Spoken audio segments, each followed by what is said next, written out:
नमस्कार, आपके साथ मैं हूं आशीष चौबे और आप देख रहे हैं यंग इंडिया।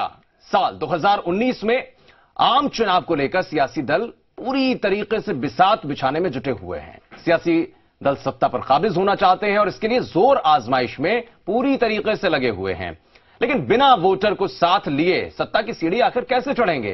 किसी भी पार्टी के लिए यह नामुमकिन है और यही वजह है कि हर पार्टी की नजर सबसे ज्यादा है युवा वोटर्स पर। साल 2019 में एक बार फिर से हमारे देश के इन्हीं युवा वोटर्स की अहम भूमिका रहने वाली है। और राजनीति में अगर आप देखें तो युवाओं को मौका देने की बात तो तमाम सियासी दल करते हैं, नेता कहते हैं, लेकिन क्या युवाओं को मौका मिल पाता है? ये अपने आप में बड़ी बात है।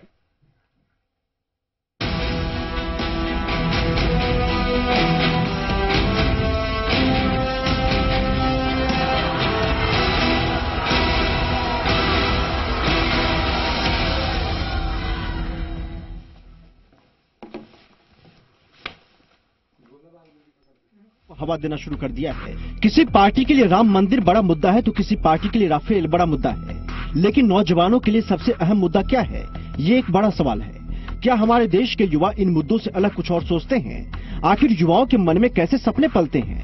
2019 में आने वाली नई सरकार से युवाओं की उम्मीदें क्या हैं? इन्हीं सवालों का जवाब तलाशने और युवाओं की सियासी नब्ज टटोलने यंग इंडिया की टीम हनुमानगढ़ के बेबी हैप्पी कॉलेज कैंपस में युवाओं के बीच पहुंची है। हनुमानगढ़ शहर श्रीगंगानगर लोकसभा क्षेत्र में आता है। श्रीगंगानगर सीट से बीजेपी के निहालचंद मेघवाल सांसद हैं। हनुमानगढ़ के कॉलेजों में शिक्षण स्टाफ की भारी कमी है। वहीं बंद पड़ा स्पिनिंग मिल भी एक बड़ा मुद्दा है। एक सांसद के तौर पर सांसद निहालचंद मेघवाल युवाओं की उम्मीदों पर कितना खरा उतर पाए, हमने इसको लेकर भी युवाओं से बातचीत की। युवाओं ने हर मुद्दे पर बेबाकी से अपनी राय रखी। चलिए अब सीधे चलते हैं युवाओं के बीच। नमस्कार जी, राजस्थान के खास कार्यक्रम यंग इंडिया में आपका स्वागत है। आज हम हनुमानगढ़ जंक्शन के बेबी हैप्पी कॉलेज के युवाओं के साथ हैं। जानेंगे कि इनकी राय क्या है 2019 के चुनाव को लेकर और सरकार के बारे में ये लोग क्या सोचते हैं। सबसे पहले वो 5 सवाल हम आपको बता देते हैं कि 5 सवाल क्या रहेंगे। सबसे पहला सवाल ये, 2019 में देश में कैसी सरकार चाहते हैं? दूसरा सवाल, सरकार से आपकी उम्मीदें क्या हैं? तीसरा सवाल, आपके सपनों का भारत कैसा होना चाहिए?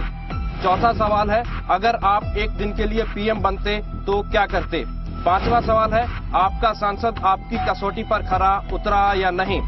सबसे पहले सवाल को लेकर के चलते हैं युवाओं के पास कि 2019 में कैसी सरकार चाहते हैं आप? हम चाहते हैं कि हमारा प्रधानमंत्री देश का युवा हो और युवाओं के लिए काम करे। अभी लोकसभा चुनाव के अंदर हम चाहेंगे कि ऐसा प्रधानमंत्री देश का हो जो युवाओं के लिए काम करे। मेरा मानना यह है कि भी देश के अंदर हमारे एक स्थायी सरकार होनी चाहिए जिसको पूर्ण बहुमत मिले। मेरे अभी मित्र ने एक बात कही कि भी हम चाहते हैं भी कांग्रेस की सरकार बने। भी कांग्रेस का तो अभी पिछले कुछ टाइम से हाल ही ये बन रहा है कि उनको मुश्किल से कोई 100 सीटें भी नहीं मिलेगी लोकसभा के अंदर। एक स्थायी सरकार बननी चाहिए ताकि वो कड़े फैसले ले सके, देश हित के अंदर फैसले हो। 2019 में कैसी सरकार होनी चाहिए? जो भी पूरे देश का युवा चाहता है, भी एक ऐसा आदमी भी इस देश का प्रधानमंत्री बने जो किसी का रिमोट कंट्रोल ना हो। और जो पिछले 5 सालों के अंदर मोदी जी ने जो अच्छा काम किया है, जिससे देश और विदेश के अंदर भारत का मान बढ़ा है, सम्मान बढ़ा है, और भारतीय सेना ने भी यानी वो पूरा हौसला दिखाते हुए हमारे देश का मान बढ़ाया है। और मोदी जी ने भी सारे देश के युवाओं के लिए इतनी सारी योजनाएं चलाई, उनको रोजगार देने के लिए उनको लोन भी दिए गए। तो हम ये चाहते हैं भी एक बार यानी फिर से मोदी सरकार बने। फिर से मोदी सरकार बने ये कह रहे हैं। कुछ गर्ल्स भी हमारे साथ मौजूद हैं, इनसे बातचीत करेंगे। 2019 में कैसी सरकार चाहते हैं? हम एक ऐसी सरकार चाहते हैं जो निष्पक्ष भाव से, जो किसी की एक पक्ष की तरफ ना देख के कोई सरकार बने या फिर कोई मामले ना ले, दोनों पक्षों को लेकर के दोनों पक्षों की सुनी जाएगी। मैं भी यही बोलना चाहती हूँ कि चाहे सरकार कोई भी आए, बेटियों की सुविधा के लिए ध्यान दिया जाए, बेटियों की सुरक्षा के लिए। बेटियां आज सुरक्षित नहीं है। रेप केसेस इतने बढ़ रहे हैं कि छोटे से 4 साल के बच्चे के साथ भी हो रहा है। पहनावे के लिए कहा जाता है, परंतु 4 साल के बच्चे का पहनावा कैसा होगा? तो बहुत ज्यादा ध्यान देने की जरूरत है इस बारे में। 2019 में ऐसी सरकार होनी चाहिए जो देश हित में काम करे, ना कि पार्टी हित में। कोई भी अगर विधेयक होता है, अगर वो राष्ट्र हित में है तो उसको बिना पक्षपात के पास कर देना चाहिए। ऐसा नहीं कि ये हमारी पार्टी से नहीं आया तो हम इसको पास नहीं होने देंगे। सरकार ऐसी होनी चाहिए जो एक रोजगार दे हमें। रोजगार की सबसे बड़ी समस्या है आज इस दुनिया में। आपकी सरकार की बात तो हो गई, लेकिन सरकार से आपकी उम्मीदें क्या है? आपसे बात करो। सरकार से मेरी उम्मीदें ये हैं कि जो आरक्षण है वो किसी भी बेस पे ना हो तो आर्थिक बेस पे हो। सरकार से हमें यही उम्मीद है कि बेरोजगारी इतनी ज्यादा बढ़ गई है और मतलब एजुकेशन सिस्टम बहुत ज्यादा गड़बड़ाया हुआ है। आजकल अपने को टेक्निकल नॉलेज कहीं नहीं मिलती, बच्चों को ओनली किताबी कीड़ा बनाया जा रहा है, जिसकी वजह से बेरोजगारी बहुत ज्यादा बढ़ गई है और वैकेंसियां बहुत कम निकलती हैं और फॉर्म इतने ज्यादा भरे जाते हैं। तो सरकार बस वैकेंसियां निकाले। इधर चलते हैं तो आपसे बात करूंगा, सरकार से क्या उम्मीदें हैं आपकी? पहले तो मैं चाहता हूं कि सरकार जुमलेबाज ना हो। जैसे कि नरेंद्र मोदी साहब ने कहा था कि 2 करोड़ नौकरियां देंगे, मिली? अभी तक तो कोई 2 करोड़ नौकरियां नहीं मिली। और मैं चाहता हूं कि शिक्षा पर सरकार कुछ ज्यादा ध्यान दे, बेरोजगारी पर बहुत ज्यादा ध्यान देना चाहिए सरकार को। आप क्या कहेंगे? मैं ये कहना चाहता हूं कि सरकार ये जो लोगों की स्मृति, बड़े बड़े लोगों की स्मृति में जो ये बनाते हैं स्मारक, ये बनाने की बजाय कोई गवर्नमेंट हॉस्पिटल या स्कूलें खोल ली जाए और शिक्षण संस्थान खोल ली जाए एवं शिक्षा के क्षेत्र में भी व्यापक सुधार होना चाहिए। रोजगार परक शिक्षा होनी चाहिए। हर बार सरकार जब भी आती है कुछ मेन मुद्दे होते हैं जिन पे लेके हर बार मतलब सरकार बनती है, जैसे बेरोजगारी, आरक्षण, किसान, बस यही नॉर्मल, और कुछ नहीं होता नहीं उनका। ठीक है, आरक्षण में आप ले लो, हर एक बार कोई भी जॉब हो, चाहे कांस्टेबल से लेकर आप आरएएस की जॉब तक ले लो, आप आरक्षण के बेस में मरोगे। ठीक है, दूसरी बात, किसान की बात करते हैं, हर बार यही होता है हम किसानों के वर्ग को सुख सुविधा देंगे, उसका कोई मतलब नहीं निकलता सर। हर बार हर एक वर्ग को अगर साथ में लेके चलते हो तो आप एक अच्छी सरकार कहलाते हो। जातिवाद और पार्टीवाद को छोड़ो, जो एक ढंग का बंदा है उसको वोट देके जिताना बेटर होता है। जो एजुकेशन है आपका हॉस्पिटल मतलब हेल्थ सेक्टर है, ये दोनों के दोनों फ्री ऑफ कॉस्ट होना चाहिए। जैसे क्यूबा का एक एग्जांपल है, वहाँ पे कोई भी प्राइवेट हॉस्पिटल नहीं है, वैसे ही हमारे इंडिया के अंदर भी होना चाहिए। प्राइवेट हॉस्पिटल होने ही नहीं चाहिए। एजुकेशन हुआ, हेल्थ हुआ, जुडिशियल सर्विसेज हुए, ये फ्री ऑफ कॉस्ट होनी चाहिए हर एक नागरिक के लिए, चाहे वो अमीर हो चाहे गरीब। इस तरीके की सरकार है जो इक्वालिटी फैलाए, ना कि जेंडर इनइक्वालिटी के नाम पे वुमेन एम्पावरमेंट का एजेंडा लेके आए। तीसरे सवाल की ओर आते हैं तो बात करते हैं कि आपके सपनों का भारत कैसा होना चाहिए? सर, हमारे सपनों का भारत ऐसा होना चाहिए जिसमें एक हमारा लीडर सबसे अच्छा होना चाहिए, जो किसी एक तबके को साथ लेकर ना चले, देश के विकास में कार्य करे। सबसे मेरे मानना ये है कि सरकार को किसानों के हित में कार्य करना चाहिए। आज किसानों को केवल एक मुद्दा बना दिया है, जो चुनाव में जो भी आता है वो बुझा के चला जाता है, घंटा समझ रखा है इसे। हमारे सपनों का भारत इस तरीके से होना चाहिए भी हर एक आम आदमी को उसकी जो सारी मूलभूत जो उसकी आवश्यकताएं हैं, एक तो वो उसको भी मिले समय पे, और यहाँ जितनी भी योजनाएं चलाती है वो सारी योजनाएं भी धरातल पर इम्प्लीमेंट भी होनी चाहिए। और जिस प्रकार से मोदी सरकार ने वो पिछले 5 सालों में काम करते हुए स्किल इंडिया और इसके द्वारा और भी अन्य कार्य, जैसे अंतरिक्ष का क्षेत्र हो गया यानी और भी हो गया, और उसके अंदर जो अच्छा कार्य किया है उससे पूरे देश का मान सम्मान बढ़ा है। एक ऐसी मजबूत सरकार देनी है जो हमारे देश हित के लिए काम करे। मेरे सपनों का भारत ऐसा होना चाहिए जिसमें क्या हो, जो सरकार हो वो युवा पे ज्यादा ध्यान दे, क्योंकि युवा जो है वो फ्यूचर है देश का। अगर युवा मजबूत होगा तो देश मजबूत होगा। मैं यही देखना चाहता हूँ भी जो भी सिस्टम हो या विकास की बात हो तो किसी को मतलब ऊपर वो ना होना चाहिए, मतलब कोई तानाशाही ना हो, भी हर तबके को साथ लेकर चले। और भारत में एक मजाक होता है भी कानून सबके लिए बराबर है, तो वो नहीं होता है। किसी देश के प्रधानमंत्री का बेटा है, किसी अध्यक्ष का बेटा है तो उसकी बात पहले सुनी जाती है, और कोई गरीब आदमी है उसकी बात नहीं सुनी जाती। तो मैं ऐसा चाहता हूँ भी हर तबके को समान लेके चले। मैं इस तरह से देखती हूँ कि जैसे ही चुनाव का टाइम होता है तो तरह तरह के लालच दे दी जाते हैं, 2 लाख माफ कर दिए जाते हैं किसानों के। मैं नहीं चाहती कि उस टाइम हो, ये चुनाव जीतने के बाद भी हर तरह की सुविधा उतनी ही दी जाए जितनी की चुनाव से पहले वोटों के लिए दी जाती है। एक लाइन में आंसर दिया जाए तो मेरे सपनों का भारत मेरे घर जैसा होना चाहिए, जहाँ पे इक्वालिटी हो, लोगों को खाने के लिए मांगना नहीं पड़े, उनके पास सारी मूलभूत सुविधाएं हो। और अगर हम वर्गों की बात करें तो जैसे किसान का मुद्दा बहुत चल रहा है, तो किसानों में उनको सक्षम बनाने की कोशिश की जाए, ना कि फ्री की चीजें बांटी जाए। आपको एक दिन का प्रधानमंत्री बना दिया जाए तो आप क्या करेंगे? तो पहली चीज तो ये जो भ्रष्टाचार चल रहा है, तो एक दिन में तो इसका काम होने से रहा, लेकिन मैं कम से कम इसके लिए कड़ा विधेयक ला सकती हूँ। अपने एक ड्राफ्टिंग करके अपनी कमेटी को बिठाओ, क्योंकि मेरे पास इतनी पावर है कि मैं एक साथ 4-4 कमेटीज बिठा के अपना ड्राफ्टिंग करवा सकती हूँ। अलग अलग मुद्दों पे ड्राफ्टिंग करवाऊंगी, उसको विधेयक को पेश करूंगी और एक दिन की सीएम होंगी, थोड़ी पॉपुलर भी होंगी, तो इस चक्कर में क्या पता वो विधेयक पास हो जाए तो काम हो जाए मेरा। मैं ये चाहूंगी अगर जो सजा है तो वो ज्यादा हो और कम से कम समय में हो, ताकि जो अपराध है उसका लेवल कम हो। अगर मैं एक दिन की पीएम होती तो सबसे पहले ये देखती कि अपने यहाँ जातिवाद कितना है, तो जातिवाद को ध्यान में रखते हुए ये सोचना चाहिए हमें कि बिल्कुल भी जातिवाद नहीं होना चाहिए। और दूसरी बात ये है कि बेरोजगारी सबसे बड़ा मुद्दा है आज, तो बेरोजगारी नहीं होनी चाहिए और इसके लिए सरकार को ये देखना चाहिए कि क्या क्या वो कर सकते हैं। सबसे पहले मैं बेरोजगारी को खत्म करने का ही प्रयास करती हूँ और उसके अलावा या तो आरक्षण को खत्म ही कर देना चाहिए या फिर सबको एक जैसा दिया जाना चाहिए कि जब संविधान में ये लिखा गया कि भारत एक धर्मनिरपेक्ष देश है, तो फिर इसके अंदर ये धर्म के खिलाफ क्यों ये किया जा रहा है। या तो आरक्षण खत्म ही कर देना चाहिए या फिर सबको एक समान, या फिर आर्थिक स्थिति को देखते हुए आरक्षण को लागू किया जाना चाहिए। अगर मेरे को एक दिन के लिए पीएम बना दिया जाता, पहले तो मैं जुमले नहीं फेंकूंगा कोई भी सर, जैसे कि मतलब बोल देते हैं कि ये करेंगे, 2 करोड़ नौकरियां देंगे। सबसे पहले मैं नौकरियों पर काम करूंगा, जो बेरोजगारी है उसको हटाने की सबसे बड़ी पहल करूंगा मैं। तो मैं सबसे पहले युवा शक्ति के लिए कुछ काम ऐसा करूंगा जिससे कि अपना देश भी आगे चले और देश को इकोनॉमिकली स्ट्रॉन्ग करना सबसे बड़ी बात है। मुझे एक दिन के लिए पीएम बनाया जाता और पूरी संसद या पूरी लोकसभा अगर मुझे साथ देती तो मैं 3 चीजें जरूर करना चाहूंगा। मैं एक तो हिंदुस्तान से जो आरक्षण है उसको आर्थिक रूप से करना चाहूंगा। मैं नौकरियों के अंदर आरक्षण को बिल्कुल खत्म करना चाहता हूं। दूसरी चीज मैं ये सुनिश्चित करूंगा कि इस आजाद हिंदुस्तान के अंदर जो भी व्यक्ति पैदा हो रहा है उसका पैदा होने से लेके उसके मरने तक का सारा स्वास्थ्य का खर्चा सरकार उठाए। तीसरा मैं ये चाहूंगा कि सबसे बड़ी आवश्यकता होती है रोटी कपड़ा और मकान की, तो मैं उसको ये सुनिश्चित करूंगा कि हर एक व्यक्ति को आसरा मिले, हर एक व्यक्ति को अपना घर मिले। अब इनसे पूछ लेते हैं कि आपका सांसद आपकी कसौटी पर खरा उतरा या नहीं? हमारा सांसद हमारी कसौटी पे खरा नहीं उतरा। मैं आपको बताना चाहूंगा, हनुमानगढ़ की जामर पंचायत के अंदर एक स्कूल है जिसमें छोटे छोटे बच्चे पढ़ाई करने के लिए आते हैं। स्कूल की जो छतें हैं वो बिल्कुल गिरी हुई है। हमारे एमपी साहब निहालचंद जी स्कूल के अंदर आए, उनको समस्या से अवगत करवाया।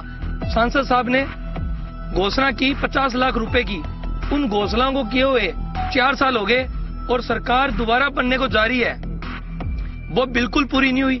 आज भी वो बच्चे हैं, उनको परेशानी का सामना उठाना पड़ रहा है। सर वाकई खरे उतरे हैं, क्योंकि हमारे जो आसपास के इलाके में देखने को मिलता है तो काफी विकास हुआ है, ये सब देखने को मिलता है, तो जो कि पिछले कई कांग्रेस की सरकार में देखने को नहीं मिला था। मेरा तो यही मानना है कि अगर जातिवाद के मुद्दों पर मतलब ये जो ज्यादा खरी कसौटी उतार रहे हैं तो इनसे मतलब ज्यादा जो अपना जो विकासशील है ज्यादा होने वाला नहीं है बना। आपके सांसद एमपी निहालचंद मेघवाल आपकी उम्मीदों पर, आपकी कसौटी पर खरा उतरे या नहीं? जब तक उनको वोट चाहिए तब तक वो कहते रहते हैं कि हम ये करेंगे वो करेंगे गर्ल्स एजुकेशन के लिए, और बहुत सारी ऐसी चीजें बोलते हैं, मतलब कि वो ख्याली पुलाव हमारे मन में बनवाते हैं। ठीक है, फिर उसके बाद जब उनके करने की बारी आती है, मीन्स उनको वोट मिल है और वो विनर होते हैं या फिर वो जीत जाते हैं, उसके बाद वो अपने घर पे आराम से बैठते हैं। उन्होंने कोई वायदा पूरा नहीं किया। वो एक बार करते हैं जब वोटों की जरूरत होती है तो सभी करते हैं, लेकिन कोई वादे पर नहीं उतरता। अब आदमी सब भूल जाते हैं, अपने अपने काम पे लग जाते हैं। कई बार होता है कि कोई 1-2 बार होते हैं, स्टार्टिंग में 1-2 बार कोई पूछा जाता है उनसे, लेकिन जब कई बार उसे कोई जो सोल्यूशन निकालने के लिए बोला जाता है तो कुछ नहीं होता। वहाँ पे सब अपने अपने काम पे लग जाते हैं, भूल जाते हैं उन बातों को। ये हनुमानगढ़ के युवा हैं, इनसे हमने बातचीत की और आपने देखा कि इनकी क्या राय है। फिलहाल वक्त एक छोटे से ब्रेक का है, ब्रेक के बाद भी बहस जारी रहेगी। आप देखते रहिए जी राजस्थान न्यूज। गवर्नमेंट एनएमपीजी कॉलेज की, उसमें एक भी सुविधा बता दो भी हाँ युवाओं के लिए ये सुविधा है। पढ़ाने के लिए लेक्चरर नहीं है, 70 लेक्चरर होने चाहिए। 14 ही लेक्चरर महाविद्यालय के अंदर है, जिनकी हजारों बार मुद्दे उठाए हैं। इस बार बेरोजगारी का मुद्दा सबसे बड़ा है और साथ ही में राम मंदिर का है।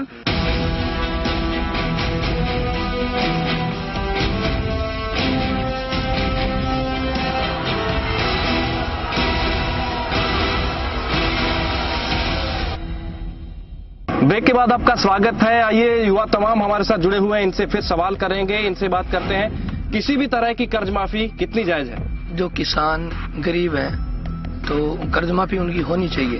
किसानों के लिए तो किसानों में कर्ज माफ होना ही चाहिए। जो गरीब किसान है उनके लिए, जैसे राजस्थान में अब गहलोत सरकार है, उन्होंने कहा भी किसानों का कर्जा माफ करेंगे, उन्होंने किया, ठीक है। और पिछले बार मोदी ने कहा भी युवाओं को रोजगार देंगे, तो वो किसी को नहीं मिला, ठीक है। और कहते भी GST वगैरह होगी, ये होगी, नोटबंदी की कैसे इसको बेनिफिट है, इसका बेनिफिट्स किसी को नहीं मिला जी। जो भी बिल्कुल आर्थिक आधार से जो बिल्कुल भी दबा हुआ किसान है उसके लिए तो भी यानी कर्ज माफी यानी वो जायज है, पर जिस प्रकार से इस बार वो मोदी सरकार ने किया है, उनकी यानी फसलों का जो MSP रेट बढ़ा है, उसके लिए हम उन्हें भी बधाई भी देते हैं। और यानी इसी कदम को आगे बढ़ाते हुए भी मोदी सरकार यानी द्वारा किसानों को बीज पर और जो यानी पेस्टिसाइड है उनके ऊपर कुछ ऐसी योजना स्कीम करनी चाहिए, कुछ भी नहीं, क्योंकि सर उनका काम है विपक्ष में बोलना। और जो राहुल गांधी ने अभी बोला था 1, 2, 3, 4, 5, 7, 8, 9, 10 भी 10 दिनों में मैं किसानों की यानी कर्जा माफी कर दूंगा, आज भी 45 दिन से ऊपर हो चुके हैं, एक भी पैसा कहीं माफ नहीं हुआ है, ना ही कोई योजना बनी है, ना ही कोई और बनी है। जहां बनी है, जहां हुआ है, जहां कर्जा माफ हुआ है वहां के एक भी किसान का, जहां पे एक भी किसान का कर्जा जहां पे कर्जा माफ हुआ है उसे एक भी किसान के बैंक अकाउंट की स्टेटमेंट लाके दो। मध्य प्रदेश के अंदर 3 और 5 रुपए माफ हुए सिर्फ मध्य प्रदेश। हर माह युवाओं को 35 रुपए भत्ते देने का काम किया है। जिस युवा की ग्रेजुएशन की हुई है उनके 3500 रुपए भत्ता हर माह मिलेगा। किसानों का कर्जा माफ किया, ये किया, वो किया, तो मेरी सोच ये है कि ठीक है, जहां तक जायज है वहां तक उनका कर्जा माफ किया जाना चाहिए। लेकिन अगर आप ज्यादा कर्जा माफ करोगे तो वो भी तो हमारे ही टैक्स से कटेगा ना, जो जैसे जॉब वगैरह करते हैं उन्हीं से तो दिया जाएगा, तो उनको नुकसान होएगा।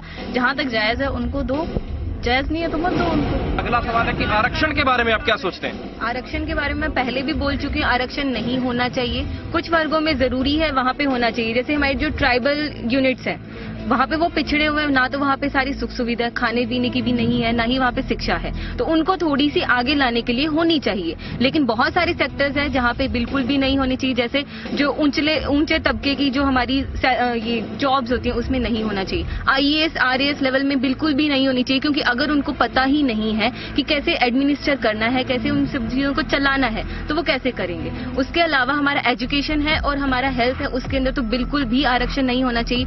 आरक्षण के लिए मेरी सोच यही है कि आरक्षण आर्थिक स्थिति के आधार पर दिया जाना चाहिए। लेकिन ये जो जातिवाद है, SC ST, ये ना किसी ने नहीं बनाया, हम खुद लोग करते हैं कि ये ST का, ये SC का, ये OBC का, ये जनरल का है। तो हमें अपनी सोच को थोड़ा सा सुधारना चाहिए ना, और आर्थिक स्थिति के आधार पर हमें उन्हें आरक्षण दिया जाना चाहिए।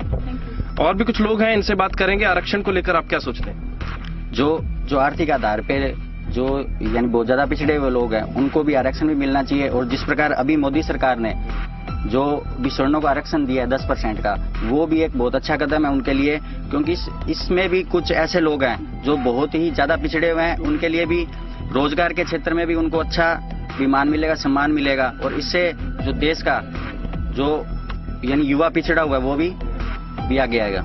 अगला सवाल है कि देश की शिक्षा व्यवस्था में क्या बदलाव करने की जरूरत है?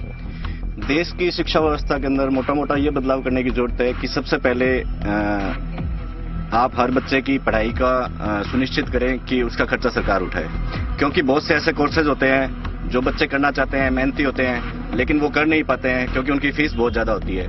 दूसरा, आजकल ये जो कोचिंग सेंटर खोल रहे हैं, मैं सबसे बड़े ये बात मानता हूँ कि जितने भी कोचिंग सेंटर खुल रहे हैं वो हमारे सरकार की नाकामयाबी रहती है। पिछले 60 सालों के अंदर कोचिंग सेंटर ने अपना एक भंवरजाल ऐसा बना लिया है कि हर बच्चा एक कॉलेज में पढ़ता है या स्कूल में पढ़ता है, उसके लिए सबसे बड़ी बात यही होती है कि मुझे शाम को जाके ट्यूशन पढ़ना है।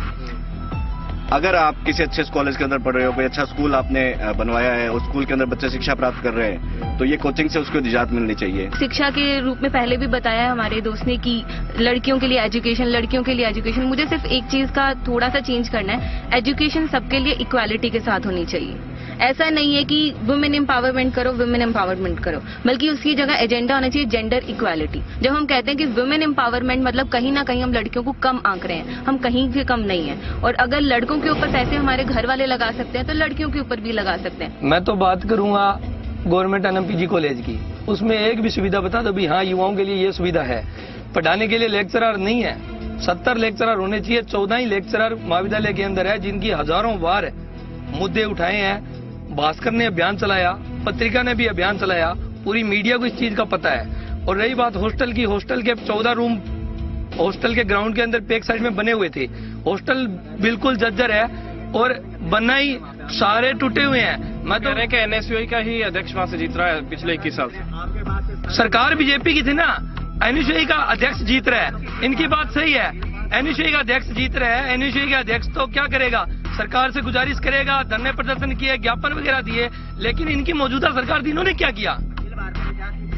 अखिल भारतीय विद्यार्थी परिषद ने इस कॉलेज को राजकीय कराने का अच्छा काम किया था। उस टाइम कांग्रेस सरकार थी, उस टाइम कांग्रेस सरकार थी। अखिल भारतीय विद्यार्थी परिषद ने लगातार 7 साल आंदोलन किया, भूख हड़ताल की और भी धरने प्रदर्शन किए। उसके बाद में इस कॉलेज को राजकीय की मान्यता मिली। अगला सवाल आपसे लेता हूं कि इस बार चुनाव में कौन सा मुद्दा ज्यादा प्रभावी रहने वाला है?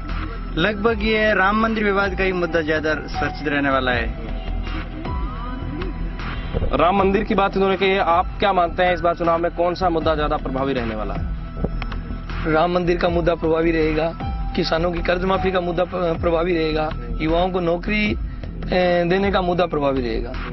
रोजगार, सबसे ज्यादा रोजगार रहेगा। किसान तो चल ही रहा है और वो हमेशा चलेगा, एवरग्रीन है वो तो हमारा। तो रोजगार किसान को चुनावी मुद्दा ही बनाया जाता है, एक चुनावी मुद्दा है, उसके अलावा उसमें कुछ नहीं होता। एमएसपी बढ़ाया, बहुत अच्छी चीज है, लेकिन उसके ड्रॉबैक्स भी है। प्राइसेस बढ़ते जा रहे हैं, आम आदमी को उससे नुकसान हो रहा है। उसके अलावा जो ये फर्टिलाइजर वगैरह, ये बहुत काम की चीज है, उसमें सब्सिडी दे रहे हैं, लेकिन किसान क्या करता है, सब्सिडी पे फर्टिलाइजर लेता है और उसको फिर ब्लैक में बेचता है। इस बार बेरोजगारी का मुद्दा सबसे बड़ा है और साथ ही में राम मंदिर का है। और इसके अलावा ये क्या है कि आप बोल रहे हो मोदी सरकार ने क्या किया, राहुल गांधी ने क्या किया, तो मैं बोलती हूँ अपने देश के लिए क्या किया। आप बोल तो रहे हो राहुल गांधी ने, मोदी ने ये नहीं किया। मैं बोलती हूँ मोदी सरकार ने आपको, जब आप सिलेंडर लेने जाते हो, मान लो अभी पहले आपको लाइन में लगना पड़ता, आप अपने आज आपके घर पे आके देख के जाते हैं। और पहले आप जब उस टाइम राहुल गांधी की सरकार थी, उस टाइम क्या था कि आप सेना के जो आतंकवादी हमले करें, आप उन्हें जिंदा पकड़ के लाओ। क्यों अभी सरकार बोल रही है आप उन्हें मारो, वो सर्जिकल स्ट्राइक करके आए हैं। आपने ये बताओ देश के लिए आपने क्या किया? बोलना बहुत आता है पर किया आपने कुछ नहीं है। हर बार नई सरकार आती है, हम राम मंदिर बनवाएंगे। अरे राम मंदिर जो वहां पे बनवाना चाहते हैं वो तैयार बैठे हैं, तो तुम रोकने वाले होते कौन हो? दो पक्ष हैं, हम ये नहीं होने देंगे, ये हमारी सरकार में होना चाहिए, ये तुम्हारी सरकार में हो रहा है, हम नहीं होने देंगे। वो चीज गलत है सर।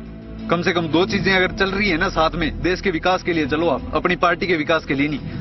अब आखिरी सवाल की बात हम करें तो राजस्थान में हर बार सरकार बदलती है, 5 साल में सरकार बदलने की परिपाटी को आप कैसा मानते हैं? ये तो जनता की है कि अगर सरकार काम नहीं कर रही है तो सरकार का तख्ता पलट जरूर होगा। और जनता का हर बार लगभग यही बिलीव हो जाता है कि ये एक सरकार काम कर रही है तो नहीं काम कर रही है तो दूसरी सरकार को लाते हैं। आप क्या मानते हैं, हर 5 साल बाद सरकार बदल जाती है, इस सरकार बदलने की परिपाटी को किस हिसाब से देखते हैं?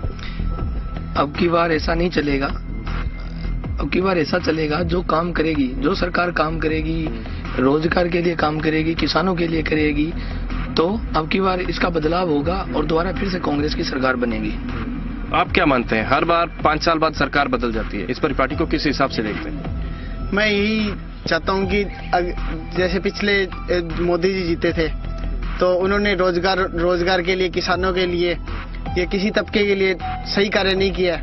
तो ये जनता है, ये जनता मुंह तोड़ जवाब देती है 5 साल बाद। फिर वैसे तो आप कुछ कर नहीं सकते जनता का, मगर उनके वोट तो उनका हक है और वोटों के हिसाब से वो अपना हक मांगती है और 5 साल बाद फिर से नई सरकार लाती है। हर 5 साल में राजस्थान में सरकार बदल जाती है, सरकार बदलने की इस परिपाटी को किस हिसाब से देखते हैं? सर मैं इस चीज को सही नहीं मानती, क्योंकि अगर हम घर में भी देखें तो किसी स्थिति को बदलने के लिए थोड़ा समय तो चाहिए। 5 साल में तो अगर सरकार आती है तो पीछे वाली सरकार की जो गलतियां हैं उन गलतियों को सुधारने की कोशिश करती है। थोड़े बड़े तबके पे कुछ समय मिलना चाहिए उन्हें, ताकि वो स्थिति को सुधार सके और कुछ अच्छी योजनाएं चला सके। आप क्या मानते हैं?